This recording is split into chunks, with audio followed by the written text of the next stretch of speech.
Welcome to another episode of The New Tribe.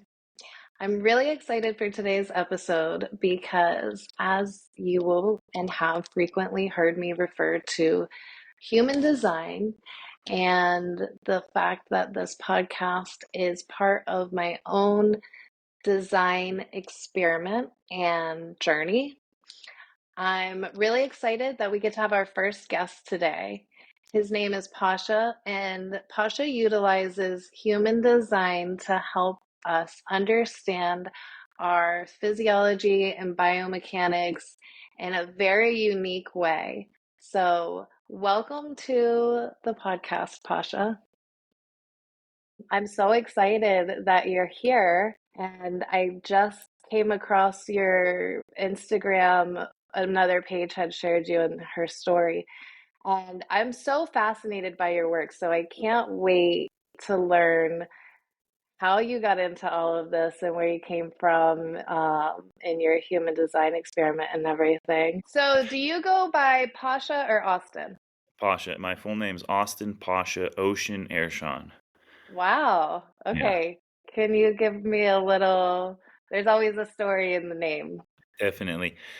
I was raised on human design and having a defined solar plexus. My mom was like, "This is ocean," and my brother had an open solar plexus, so he was river. And I'm a dual citizen in Turkey, so I have my American name Austin, and then my Turkish name Pasha. My middle name Okay. was for my design, and then Ersan being my last name. I love that. That is so cool. So your mom has been in human design for a long time then. Yeah, human design, pretty sure started in 1992, and she went out to Ibiza to train with all of them in 95, and then she Wow. fully integrated into, she took me and my brother up into the hills of Northern California, just me and him, and did her best. She was a reflector, so Oh, she wow. it was like she was using our charts to raise us, and she did her Yeah. best to use human design to raise us. Oh, that's amazing. I need to study under your mom or something. I am trying to do the same with my children, but I've been working in the experiment for about 2 years now. And so my kids being 15, 13, and 11 are already past so many of their formative years that I didn't have this information during. But I try to be very conscious of parenting them based on their design as much as possible, which thankfully I already had the perspective of parenting to their individual personalities. Yeah. So I feel like once I found human design, it just made so much stuff make sense. I have a 5-1 emotional generator, or I'm sorry, manifesting generator. Cool. And then I have a 4-2, I always get hers mixed up, manifester. Mm. And I have a 5-1 mental projector. Wow, you have a whole household of all the types. How freaking special is that? Yep. And one of my very best friends is a reflector. So I literally have connections to every type. And my boyfriend is a 1-3 generator. So You have a penta it's inside amazing. of your family. It's so beautiful. Yeah. So what, okay, before we dive much more deeply into this, I want to, let's like get into a little bit of what is human design. I know that this is becoming a much more commonly known system, but like you said, it came around in the late 80s, early 90s, I believe. Hmm. And so, relatively, it's pretty new. Yeah. And being more of an esoteric, energetic point of education, it's also not commonly recognized. So, how do you describe human design? Human design can seem very esoteric on the outside. It's extremely mechanical and scientific. It's the study of differentiation. It's the study of what makes us all different. And what I loved about it was that um, in its inception, Ra took everything from the Kabbalah to the I Ching, human genetics and astrology. And he laid all those maps on top of each other and saw the congruency amongst them all. So you can take human anatomy and the stars and our chakra system, and when you lay those maps on top of each other, not side by side, but on top, you'll see what's congruent amongst those systems. And then that's universal truth. From the east to the west, there is similar beliefs and similar systems. So, I mean, everything from the body to the stars, laying those maps on top of each other and seeing what's congruent. And it's called human design. It's literally a body graph. It's about our organs, our genetics, and what makes us different, what makes you uniquely you, and how you can operate in the world with as little resistance as possible using very mechanical, scientific methodologies. That's such a beautiful explanation, and I appreciate it so much because every time I try and explain human design somebody to someone, I go all over the board. I'm like, it's this and this and da da da da da. And so thank you for being so concise in that. You're welcome. Yeah. Okay, so going back to you were raised by a reflector mother Yeah. with a knowledge of your human design. And then where does the mechanical and the physio aspect come in for you? Well, as you can imagine, I was resistant to human design at first, and it wasn't until I saw my mom living her design and getting results from it that I was like, And it was around my freshman year of high school. I would have been my freshman year of high school, but I was homeschooled. That girlfriends and society were kind of weighing down on me, and she started seeing me have these emotional outbursts. And she had already, without my knowledge, been raising me, not forcing me to do things, giving me yes or no questions, letting me ride out my waves. So she was very intrinsic about that. But when she saw that I was getting pimples and being depressed, she was like, "Hey, here's a chart." And I was in Yeah. such a depressed state that I was like, "Oh my God, let me study that." It was just a no-brainer. And then I went really deep into it, being a 1-3. I wanted to find the foundation of it. And to find the foundation of what makes everybody different is an endless study. So I kind of got a little bit of I don't want to say death drive anxiety. My mind kind of got a little bit panicky, and I was running my girlfriend's charts, my friends' charts, I didn't get to know people for who they were. I was using their charts, and I kind of had to give it up for 7 years. And I went to college, exercise physiology, and I really wanted to study the science of what makes us all the same to give me a foundation for what makes us all Hmm. different. So it was from the endless pit of studying what makes us all different that gave me the motivation to study the science of what makes us all the same. And when I put those two things together, I got really amazing results with myself. That's so cool. I love that you kind of did an opposite deconditioning Yeah. process. The scale's But always balancing opposite. Like, if go backwards, check the other way if you want to know how to yeah, go forward. Yeah. yeah, that's so cool. So then what is your area of education in the physio side?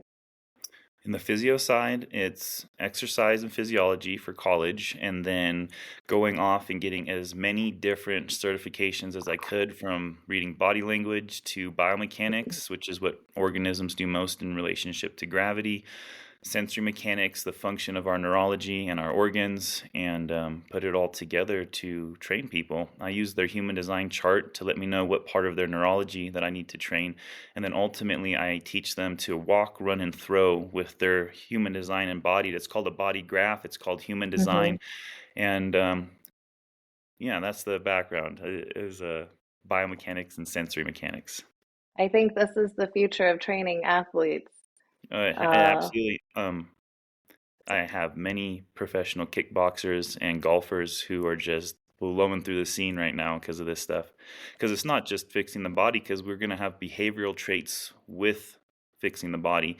So whether it's your thalamus, gallbladder, stomach, your hands, or your face, your human design chart will give you the neurology, but it'll also give you behavioral aspects to train too. So a lot of professional athletes can get unmotivated, or they can get in their head a lot, and to give them mhm. behavioral traits along with the physical training is it's irreplaceable. That's one of the reasons that I was so fascinated by your perspective of your work because we are a family of athletes. I myself, my oldest son, my ex-husband, and my boyfriend are all athletes as far as weightlifting. My boyfriend played hockey back in Canada and golf and baseball, and we actually are just recovering from a surgery to repair an old baseball injury in his elbow. And my son is really into weightlifting and wrestling, jujitsu, all these things. So we're very active around here, which means we learn very easily and we have a really big awareness in our home of what our body's weaknesses are, Right. right? So I have a little scoliosis. I can feel it in my hips and my knees, and I have this knowing that okay, it's time for me to get myself an adjustment so I can be back in alignment. And from my perspective, okay, so one of the things that I love about your methodology is I also study the body from the perspective of what is the consistency in our machinery. Because even though we're all individuals, and that's where the energetic aspect comes in the physical side, we all run on the same kind of programming. So I love biochemistry for that reason. I grew up in a very holistic household, raised by herbalists, and I study herbalism now myself. I raise my children that way. And to understand the work of an herb, you have to understand how the biochemical components of that herb are interacting with the biochemical components of your own physical body because you are part of nature. And so, in that regard, all of our human bodies function the same way, but how they function in that way is as vastly different as everybody's personality. Absolutely. And so I was really excited to see that you're working with people from the perspective of joining together that understanding of you're a vessel and a vehicle, and all vehicles have a similar structural consistency, but incorporating, like you said, which part of the individual's makeup is influencing the function of that vehicle. Absolutely. Yeah, you and I both have a heart and pumps blood, and they might as well be from different planets. And human design gives us mechanics for our diet and our environment. And there's always these duality to it. Like there's cold thirst and hot thirst. And both people have a stomach, but they might as well be from different planets. And cold thirst would be great with juicing and plant-based food, and hot thirst would be not so good with it. So yeah, they both digest food, but how and what, and there's a unique way in which each organ functions. So being able to combine similar aspects and also never neglecting the unique components is crucial. I also really enjoyed learning within human design to that point how in Ayurveda we each have a combination of the doshas, Hmm. which has an influence over how we eat, what our body takes and assimilates the most effectively for our needs. And studying human design made me realize, oh, where they pulled this information from the etherical oneness of all knowledge is the same place but a different perspective that Ra pulled the knowledge for the digestion within the human design system, because again, when you overlap them, they are using different words to express the same thing, the same Exactly. concepts. Yep. So, okay, so I want to learn about like, do you have, okay, I have some, I'm sorry, my brain is going way too Oh no, fast we're for doing me to great. keep up with. I have undefined everything. I only have definition in my throat and in my identity. So Yeah. as I'm thinking of every single question I want to ask you, they're all going through my head at the same time. And I don't know if it is appropriate, but I do have a slideshow that I do share with all my clients. If Yeah. and when I could bring that up, and then you can ask questions as we go along. Okay.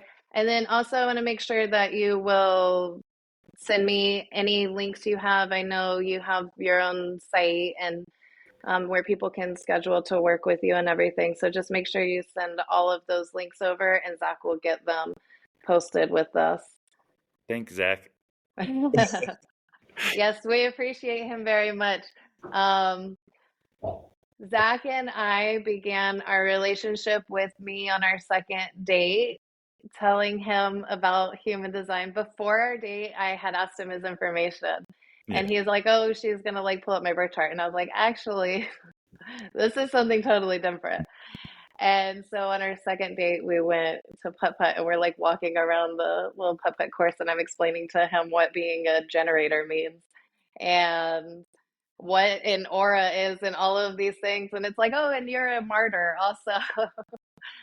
So you can imagine this man receiving all of this information. It was like, what is this girl talking about? But now, almost a year into our relationship, we can both say, like, you were ready for this information. And the reason that you drew me into your life was only because you were ready for this information. And he had already been in his own journey, as so many of us are these days, and spent, a couple years just with himself. And so he really was just ready to open himself. And so he just completely consumed it. And that was so, that was a huge thing for me to see coming into our relationship because I leaned into my human design a lot to try and help him understand myself as a projector.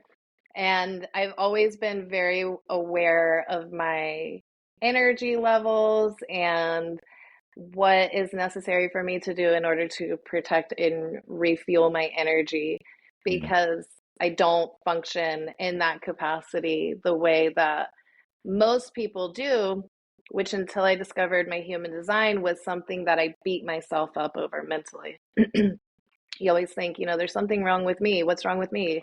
And learning human design, Nothing's wrong.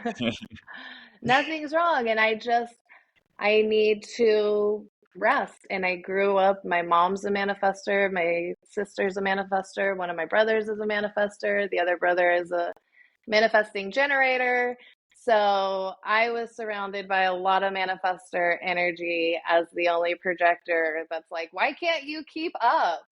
And so that was a lot of conditioning. So coming into a new relationship, it was vitally important for me to be with someone who could, even if they couldn't understand it, just accept that I am acutely aware of my energetic needs and I will honor those above anything else. And so for him to just take in human design the way that he did, I was like, okay, this is great.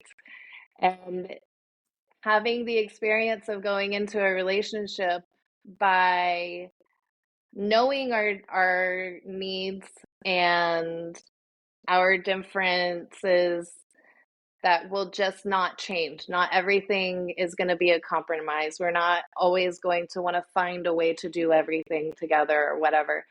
And defining our relationship within our own terms, not the traditional expectation of what is done and how a relationship functions. Yeah. When you get your human design chart read, it shouldn't sound like anything new. It should sound like stuff you Yep. already knew about yourself. It's like your own sheet music, and you're like, I'm very familiar with that song. Then you realize, like, I have a mechanical way that I operate, and if I'm going to have these mechanics and I'm going to need people to treat me like this, and I do that to them, and that's just how they are, and this is how I am. And then we get to enter into the relationship with that understanding, and it gets rid of a lot of resistance. I need complete Hmm. understanding, and that person's a generator, and I'm a projector, and we have different ways of operating, and we know those mechanics, and we're down with those mechanics, and it redefines relationships. I I can vouch for that in such a huge way because we can now show up and support each other in a way that I've never had the concept of inside of a relationship. And that is how I'm trying to raise my kids. So I'm just amazed to hear that I've obviously never met anyone that was raised inside Right. the human design system. So I just find that so fascinating. How old were you when your mom started practicing her design? 5. I was 5. Oh, okay. Wow. Yeah.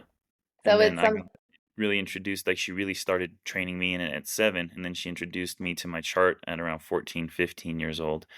And I could say to any parents watching this that the easiest, most efficient way to raise your children on human design is for you to embody it, and they'll see your results. And when they can trust you to be you, and they can see that you navigate in this world without resistance, they'll be so much more receptive to it.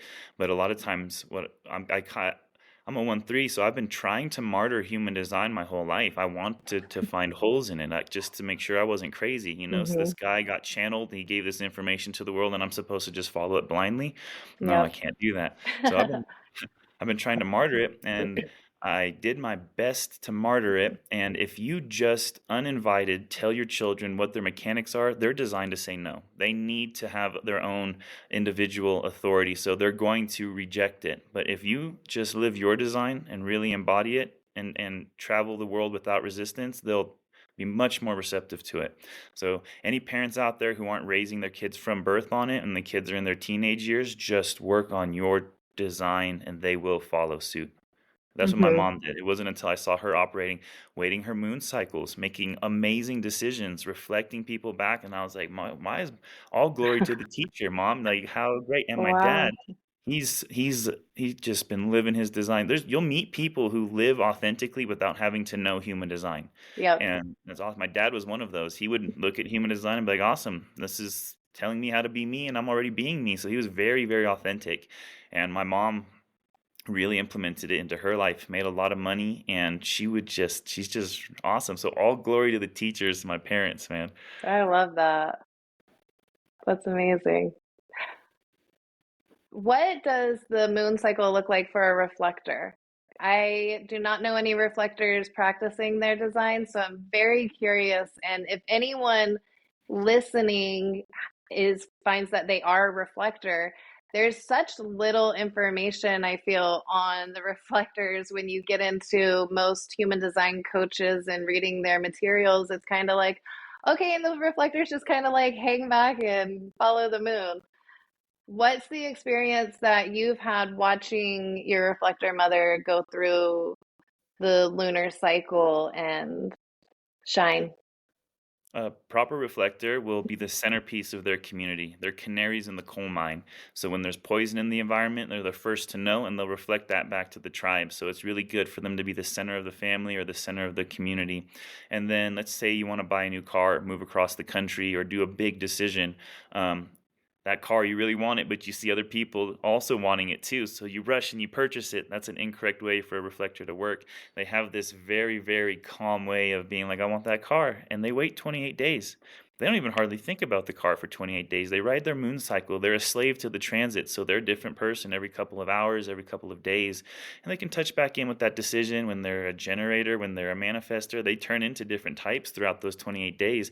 And they just look at the thing they were looking at. And at the end of 28 days, they pull the trigger with grace. And it'll always be the right decision. And if someone buys that car before the 28 days are up, be okay with it. Just be like, obviously, that car wasn't for me. It's a very nonchalant, really smooth way of operating, letting things be, checking back in with them when the moon's gone through its cycle. And if that car's still there and you feel good about it, you can't go wrong. So it's a very patient, a very graceful way of operating when a reflector's being a reflector. Pasha, we're so grateful to have you today because your words are beautiful and the way that you express the fluid motion of following your energy, I just appreciate so much. I appreciate that compliment very much. Ra talks about human design being navigation. That's it. Everything's in motion. You're Hmm. given a compass and a map, which is what I really loved about it. Because in astrology, you might get a weather report like, "Oh, next year will be your apple blossom year. That'll be great for love." And it's like, "Oh, and then what? What am I supposed Yeah. to do with that?" But then human design came along and said, "Here's a strategy and authority." So Ra gave us a compass and a map. He said, "Here's your strategy. Here's your authority. Now with this compass and map, I can find north. I can navigate." And he or she who navigates the best meets the least amount of resistance. And that's what it's all Hmm. about, to have a trajectory and to meet that trajectory with as little resistance as possible. So I really like the practicality of it. It wasn't just a weather report, like, watch out, you might find love next year. Oh, okay, how about, hey, you might find love next year, but make sure you enter it with your sacral and you write out your emotional wave before really dating that person. Oh, okay, so now I have a practical application to follow that weather report. I'm not against astrology. I just think that I don't need a weather report. I need a compass and a map. Yes, absolutely. Excellent point. Okay, so when you're working with a client and you receive a body graph chart Hmm. and you look at this chart, is there like a consistency where you'll see certain things in a chart and be like, okay, the majority of my generator clients are going to share some specific nuance, body mechanic, like either issues or strengths or whatever. Can you see that type of consistency among the types, or is it a deeper nuance than that? What I have found, and for me it's 100% accurate, is that I look for open centers. So generator, manifestor, projector, there's little nuances for sure, but I'll look at your standing, walking, and running, and then I'll look at your open centers. Your open centers are where you're socially conditioned. And during those first 7 years of your development, those open centers are going to be stunted physiologically. So if you have an open head and ajna, the cranium's not going to grow as much. If you have an open heart center, it's going to be small and twisted, and the mediastina, where the throat is, might be pulled down a little bit, and the hands will be small. Open root center, your feet are going to control your motion instead of your groin. Open solar plexus, rib cage is going to be small. So I look at open centers first. That's where people are not able to handle the threat of society. It's their inner child work. So essentially, your Mm-hmm. physiology doesn't grow up to adulthood in your open centers. So I go to the open centers and I build them back out with blood flow. I establish a pump. I get the neurology back intact and essentially grow that part of the body back up into adult function, adult size. And after that, I'll go into people's strategy and authority and make them really feel it. I went 23 years and I was still suffering from social conditioning. And what I found was understanding human design does not make you good at living human design. And there's a lot of Yeah. people who can conceptualize it. They know the gates, the channels, the godheads, the PHS, and they can really regurgitate it. But when it comes to behavior, they're lacking very deeply. They have a two-dimensional understanding of their body. And the body graph is important because we need to study human design using the body graph. But people don't know, unconsciously they start to feel themselves as if it's their body graph. So they think their solar plexus is down to the right when the solar plexus is behind the xiphoid process. People think their G center is in the center of their body, but it's their blood and their liver. Blood is bone marrow, blood is kidneys. So the human design chart, it fractalizes, and your G center is going to incorporate bone marrow, kidneys, and liver. And the liver is down to the right, but it's portrayed in the center of the human design chart. So a lot of the times people get a two-dimensional understanding of their body, and it's called a body graph. You have to feel it Mm-hmm. inside of yourself. So the chart can make people misread what they're supposed to be feeling. They can also get really, really stuck in their head and ajna and regurgitate the human design very well. But when it comes to actually changing their behavior, they can't, because it's terrifying to follow your strategy and authority. Your strategy and authority will make you move across the country. It'll make you divorce your husband. It'll make you go to Hawaii and you see those Hawaiian kids doing backflips off the cliff, and my sacral says go do that, and my head nausea is like, no way, dude. My open heart's like, it gets small, but in Mm-hmm. order to follow your strategy and authority, your neurology needs to be able to handle the threat of social conditioning. Your heart needs to stay robust. Open heart centers, they play it small. They'll go compete with a small heart, then their cardio gets messed up, and then they perceive their own effort as a threat. It's a whole nervous system cycle that goes along. So being able to maintain a robust cranium, which is your head and ajna, there's three original diaphragms in the body, and your head, ajna, and throat come out of one of them. Your G center, your heart, and your spleen come out of another, and then your solar plexus, root, and sacral come out of another. They grow out of these original diaphragms, and if they're not built out neurologically and you can't handle the threat of society, you can't live your human design. I've found that people can only live their human design to the degree that their posture allows them to. Oh, wow. I love that. Can you say that one more time? Yeah, people can only embody their human design to the degree that their posture allows them to. And most people have an anterior pelvis shift. So their genitals are pushing forward and their ribs are pushing backwards. And neurologically, they have the posture of retreat. Their heart is closed off. They're walking incorrectly. And their nervous system cannot handle being authentic. It's way too scary. If they say to their lover, I don't love you anymore, I want to break up. And then their lover just unleashes on them. They're so scared of that happening that they'll stay with their partner for 2, 3 years too long. When in reality, when you can hold the posture, when you can have a posture that allows your lymph to flow, your blood to flow, the electromagnetic capability of your bodies, if the hose is kinked because your posture is, you don't have access to your strategy and authority. All you're doing is being controlled by your childlike neurology and your open centers. That's so profound because, again, you stack every different modality of the body and energy system to our understanding, and they say exactly what just came out of your mouth. When looking at your chakras, you don't move forward until your chakras are balanced and aligned. And having an understanding of the energy centers of the body, we know your chakras are not aligned until you are holding a correct posture. Even a lot of people don't realize the posture inside your mouth, the posture of your tongue. The way you hold all parts of your body affect the circulation, like you said, and to be able to have the ability to read that inside of a graph that was designed with us in our own uh I can't think of the word I'm trying to Is- think of, but I like our know own problem. entrance into this world. Yep. It's amazing. And gosh, I just love so much that you're teaching this. I think that the the resource that, our children and the athletes of the future have with this understanding, being able to develop their skills and their weaknesses and strengthen them from this perspective.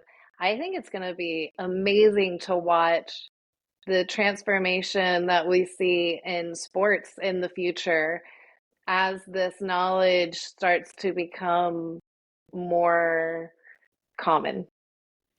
I have an open heart center and I'm a kickboxer. And my kickboxing went through the roof when I stopped competing.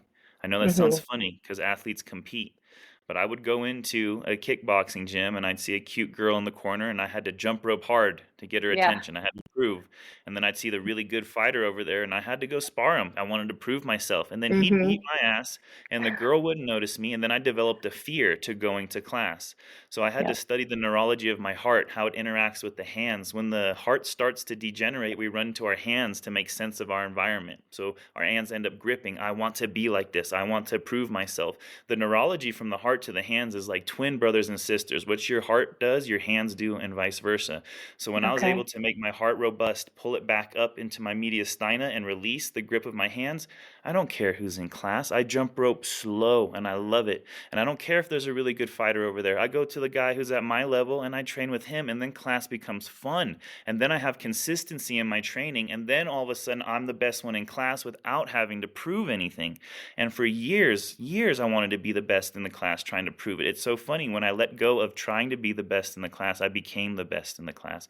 It's going to take over sports. So many people in sports hurt themselves or turn to painkillers because they're being run by their open centers. Even though they're great athletes, they get hurt, they get addicted, they get abusive, and this is what's going to change in sports. You're going to have much more integrity, much more longevity in sports because of this stuff. And this is directly aligned with what so many of the, spiritual teachers and guides and coaches are teaching about, that we see people are learning to stop projecting your energy out towards the things, the girl or the opponent, or stop working from the ego and start working from the heart and project that energy inwards. And again, you're teaching people how to do this work mechanically with their bodies. Yeah, human design is mechanics, chakras are mechanics, astrology is mechanics, it's all math, it's all science. And I didn't make the rules, but what I found is that we live in a physical world. We're not gas floating around. We're not liquid floating around. We're physical. And then you look at Hermetic principles or the seven nomadic bodies, and it's the physical that's the first one. So you have Hmm. to align the physical body first in order for emotional or mental things to become aligned. And I've done a bunch of mushrooms, and I've done the DMT, and I've done the plant medicines and the meditations and the retreats, and that stuff does not do it. That stuff absolutely does not do it. You have to align your physical body and you have to do it Hmm. unconsciously. You cannot traumatize your posture. You cannot consciously hold your posture into place. You have to go to the neurology that's pulling your posture out of place. Build an awareness with that unconscious part of your body. It's your organs that dictate your posture. When you put your organs back into place, your posture will become intrinsic. You won't have to think about it. Most people's organs are being squished into a one-bedroom apartment and they're not socializing. They're angry at each other, and one of them's really inflamed and it's trying to leave, and your posture ends up following the organ that's trying to leave. It tries to chase the organ that's not being met inside your body. And when you can put your organs in their own bedroom, give them their own house, then they start to self-socialize. And that's the best definition of health I've ever heard. If you ask someone to define health, they'll say, oh, good sleep, good relationships, good eating. It's a symbiotic relationship amongst your organs. When one organ produces a hormone, the other one matches with a neurotransmitter, the other one releases this hormone, and they do it symbiotically without you having to think about it. So you have to give your organs space. Essentially, you have to let go and grow up. If I could put this into four Hmm. words, it'd be let go and grow up. Find your open centers, they're your inner children, and find the neurology in the organ that's associated to that open center and study it. Find a YouTube video, find a book. Find a book on your open centers and the organs correlated to it, and you'll heal yourself for sure. Maybe you need to write this book for us. Ah, yes, I will get started on that soon. I need a Okay. ghost. I appreciate that because I could use this information. I've never seen it anywhere else. When you say, when you refer to moving your organs, do you incorporate with your clients like physical manipulation? Do you do any kind of fascia work? What does that mean when you say to move your organs? What I do is I studied craniosacral work, osteopathy, active release therapy, massage therapy, and all of these things are great. But what I do is I teach people to do those practices on themselves, and they do it with the intensity and effort as if they were working out. So to move your organs and to put them back into place is basically it's called interoception, and proprioception is knowing where you are in space. Like if I close my Hmm. eyes, I know where my finger is, I can grab it. Are you as coherent with your hand as you are with your liver, your diaphragm, your stomach, your heart? So all of these organs have a pocket in the body that they're supposed to rest in. There's chambers and cavities, and there's rooms that the organs should sit in. And when the body degrades or degenerates, everything starts to compress, fall out of its pocket, and these chambers get messed up. So I teach people how to saturate their body with blood flow and heat, and basically build the pump up in these chambers, and put the organs back into place and grow them back up to size. It's very proprietary drills. You won't see them anywhere else. And then I'm a 1-3, and I've studied this stuff to the core for the last 20 years, and um, yeah, and the results speak for themselves. I just have endless pictures and videos of people's bodies changing and athletes becoming better from this stuff. Yep. I have a one line as a 5-1. I can understand the depth that you go to really know what you know. Yeah, I appreciate that. And that's what's the beauty about human design. We can relate on that first Yep. line. And anyone Yep. else out there who's a first line can trust other first lines who have done the studying. Like, oh my God, that person has a first line. I know how deeply they've studied? So I Yep. really appreciate you saying that. Absolutely. Like I said, Zach is a 1-3 as well. And so when he became my generator, even for this podcast, it's something that I have been invited to do numerous times. And for those who don't know, we haven't touched too much yet on the strategy and authority, but as a projector, my strategy is to wait for the invitation, and my authority, I'm self projected, so I just talk and I find my answers as I'm speaking. And I talk to different people, and they help me connect to different parts of myself. that basically would stimulate me to say something different inside of each conversation. Yes. So as Zach and I started discussing and me telling him, what kind of things I would like to do, I wanted to create this project for me to lean into my design a bit more because I do need the space for myself to speak, and it is part of my own journey. And I think selfishly, once we discover our design and we commit to our strategy and authority, our decisions become about that process. And so then, though I have been given the invitation numerous times, I could not put together the space to create this. And Zach came in, recognized the benefit to this for me and for himself and others as well. And so we developed this concept, and he has given me the energy through his generator. And in putting everything together, he keeps referring to me because he wants my final say on all of these things. And I said, no, you choose. You choose the platform. You choose how we do this. You choose how we do that. That is why, like, I know you are going to research and understand and get the best. You're going to make the best decision. I don't need to validate or question that. And so throughout this relationship and even moving into creating a project together, utilizing our individual designs have made it so fluid because we're able to recognize what one another's skill sets are. And he knows he is not going to expect from me any type of editing or like technical work inside of this. He's like, you just be in your creative zone and you provide that, and I'll provide the background and all of the stuff that actually takes it and turns it into a thing. And being able to be in a space with each other in ways where we can move into this new understanding, because for better or worse, like it or not, humanity is evolving in a really big way right now.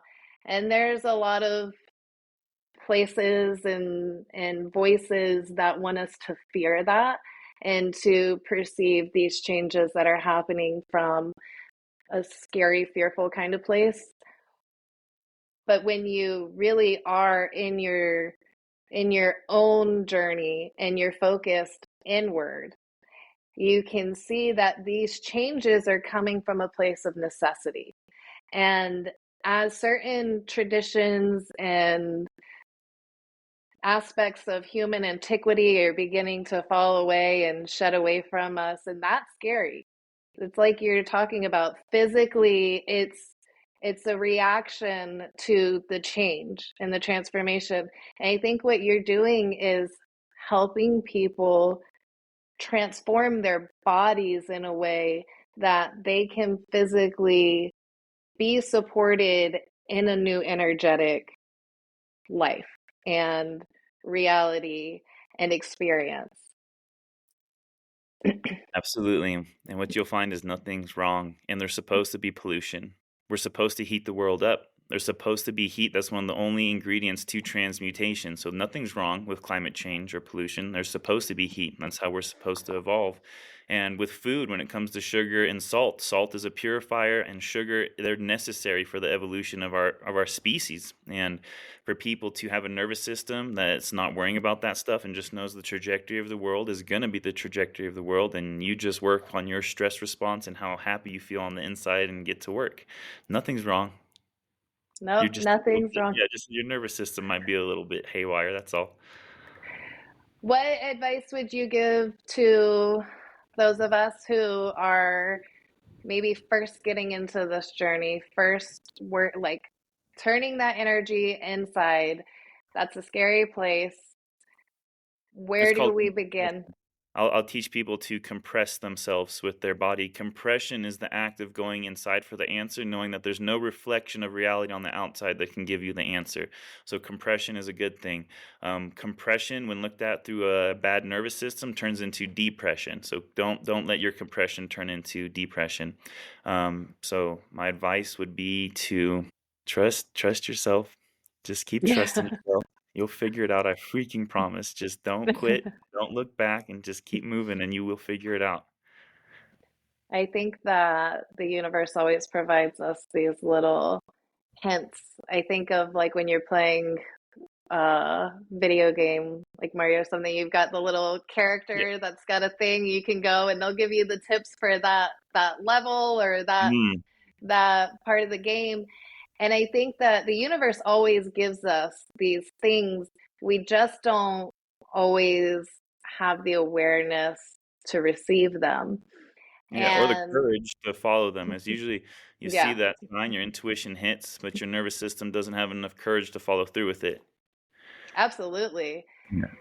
And I was one that when I discovered human design, I could see the ways that I had already, through my own work, learned some things and began to incorporate some things. For instance, my strategy, the wait for the invitation thing. That's not what we typically learn. We're not taught to just sit back Yeah.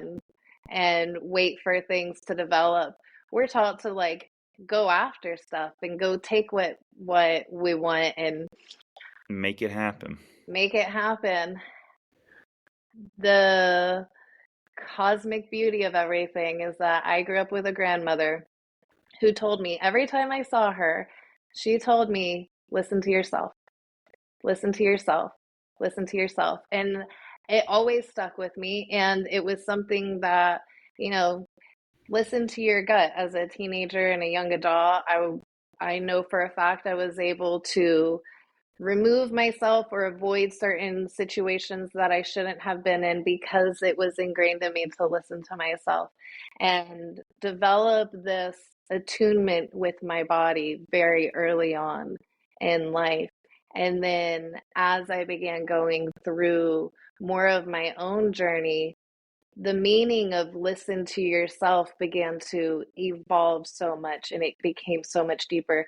And then discovering my design, I literally have to listen to myself to find my direction. And so I love that you said that because we around here we call them truth drops. It's the little like glimmer that pops up. It's your truth being reflected back to you from the external. So you just reflected the truth back to me. And that's one of the things that I think, exactly as you said, when you learn your design, you start to read your chart and understand it, you already know it. It's already familiar to you. It's just validated in this physical, material system. Yeah. And go ahead. For those who are watching, human design is an experiment. So Megan nor I are telling you anything, but we are inviting you or suggesting that you run an experiment. And it's no different than when you started driving for the first time. This is the gas pedal. These are the brakes. It's an experiment. Did it work? Yeah, now you're driving or swimming. You're not sure if you're going to drown or not, but you jump in, you move your arms. Oh my God, it works. So, Mm-hmm. human design is going to give you a strategy and authority. Objectively run an experiment. Just start implementing it into your life a little bit. And when things start to become a little bit easier and you know it's true, we're not saying it's true. We're just asking you guys to run an experiment for yourself and see how it works. So you're an emotional manifesting Manifesting generator. generate. Yeah. Can you talk us through a little bit about what your emotional authority process is? Yeah, I have waves, and my mom had me journal them at a young age. So if you guys are emotionally defined, best out a journal, put 7 a.m., 3 p.m., 7 p.m., and just recognize if you're high, low, or neutral. And you'll start to see a pattern daily, weekly, monthly, yearly if you journal long enough. And there's no truth in the now for us emotional people. We're fickle like horses. We get really excited and we say yes to stuff, and then all of a sudden it's time to do this stuff and we're on a low, and people think that we are hypocritical or we don't follow through, when in reality we operate in a completely different time frame. And it takes us a long time to make decisions, but the gift in that is that we get to see every potential of any decision we're going to make. We get to see it from what could go right to what could go wrong to what could go right, and we picture a rainbow. It's a beautiful mosaic, and we look at it deeper than anybody. And it might seem like you're going to take a long time to make a decision, but you make the most informed decision, and you'll move mountains in a week. It'll take other people 10 years to move that mountain. So take your time, ride your wave, make decisions when you're neutral, don't feel rushed. And when you get the beauty of the spectrum of what could go wrong, what could go right, and everything in between, you'll make the most powerful decisions. Life, money, love, it'll all come at your feet when you respect that emotional wave. So get to know yourself, get to know your emotions. Don't commit to things on a high or a low, and just know your decision making is the most powerful. It's the strongest authority in human design. When there's an emotional person in the room, they control the room. So love your emotions. Don't shut them down. And be okay with being fickle. Be a wild horse and run and come and go and just be wild. I love that so much because we need so much more of that understanding and that permission to embrace your emotions, be emotional. We are generationally conditioned to suppress our emotions and avoid them and just, they don't exist. Be as robotic as you can and let those emotions out in a healthy and constructive way and really lean into them. And I think that for that message to come from a man is even more powerful. So, so Thank you. again, thank you. Yeah. All right. Any other aspects of the topics you want to cover? Are there any more parts? I mean, we can continue talking as long as you like. Number one, really cool you're using Riverside and you and your boyfriend made this happen like this. Number two, this is being recorded and there's no pressure to post it. I just think it's so admirable that you're using this as a chance to follow your strategy and authority deeply. And for anyone who does end up watching this, you're a testament to strategy and authority. You made a podcast, which is terrifying, and you didn't allow your condition. You have a lot of open centers, and your Mhm. open centers are potential for great wisdom when you really deal with the neurology in those areas. So being a self-projected projector and just creating this environment for yourself, using mechanics to have a healthy relationship, having your boyfriend edit the videos, you guys are a testament to this stuff working. So I just wanted to end with that. Well, thank you. Yeah. I think that human design is such a huge component moving towards this concept of the new tribe.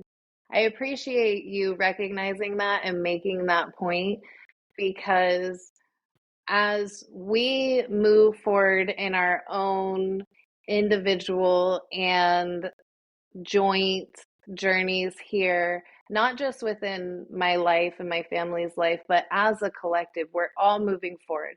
Recognize it or not, like it or not, time keeps ticking and we just keep going with it.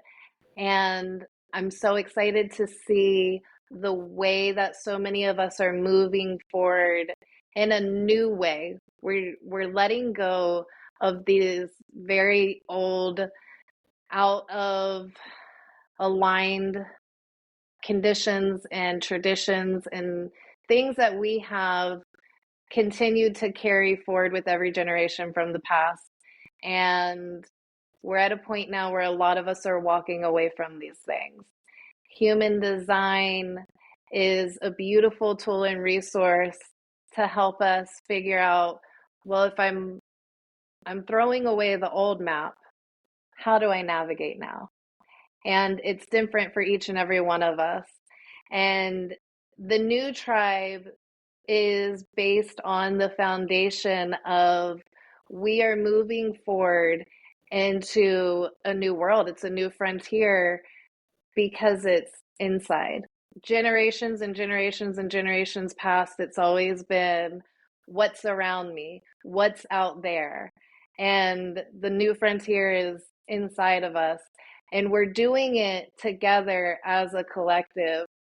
So, where we become more individuated, the new tribe is a tribe of individuals who all have something beautiful and unique to bring to the group. And being able to live that in real time as we're building the space and experience it and be the example of it. It is scary, and the ego wants to constantly be like, okay, but why? But why? Like, get over yourself and all of these things. But then I come back to, like it or not, this is what the projectors are meant to do.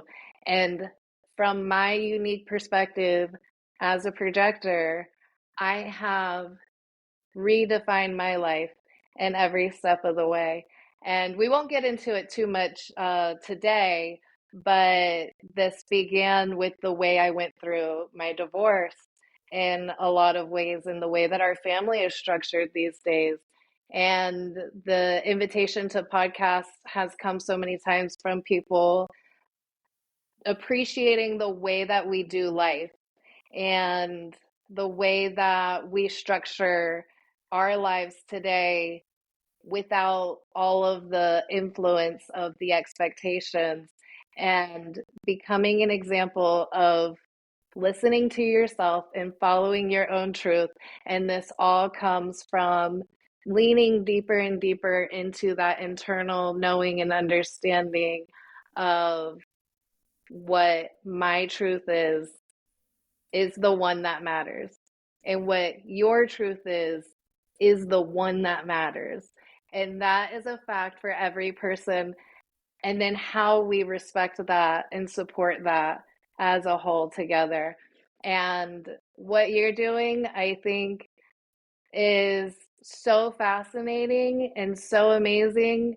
And I'm gonna have to send you my oldest son's chart. He's going through some things that we can't quite figure out, and knees and lower back, and so I can't wait Send it to on work over. with I'd you. love to yeah, I'll definitely take a look at it.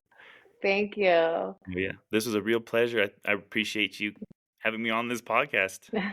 Absolutely. Okay, so any other bits of conversation or important points that you want to make sure we get into it? No, my sacral is fully satisfied. All right. I appreciate that. Thank you so much.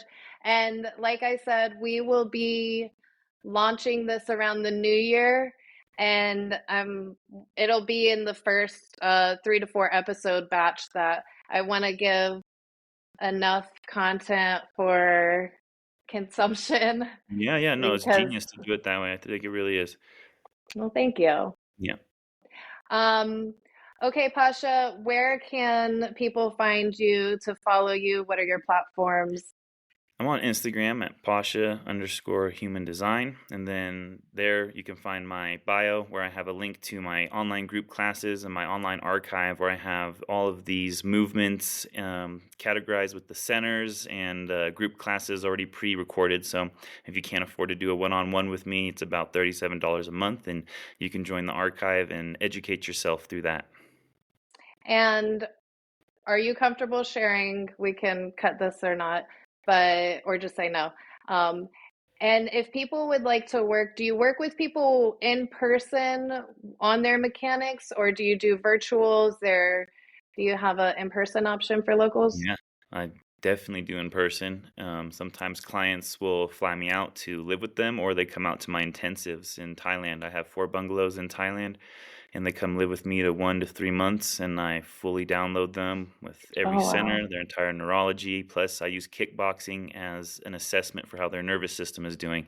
So we'll be doing kickboxing. I'll organize your food according to your PHS, and you give me permission to analyze your behavior based on your design, and I get to call you out when you're doing not self tendencies.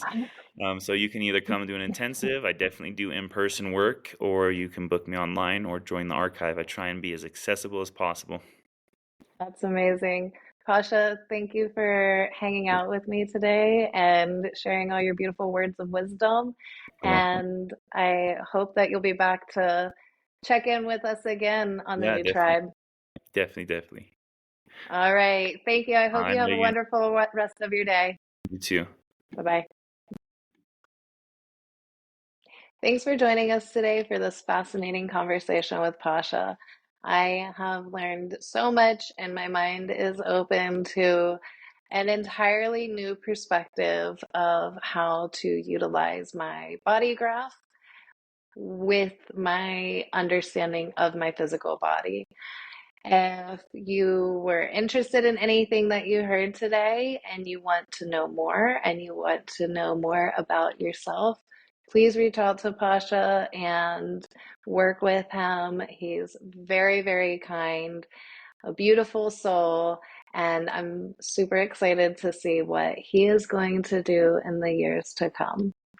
In the meantime, listen to yourself and go with love.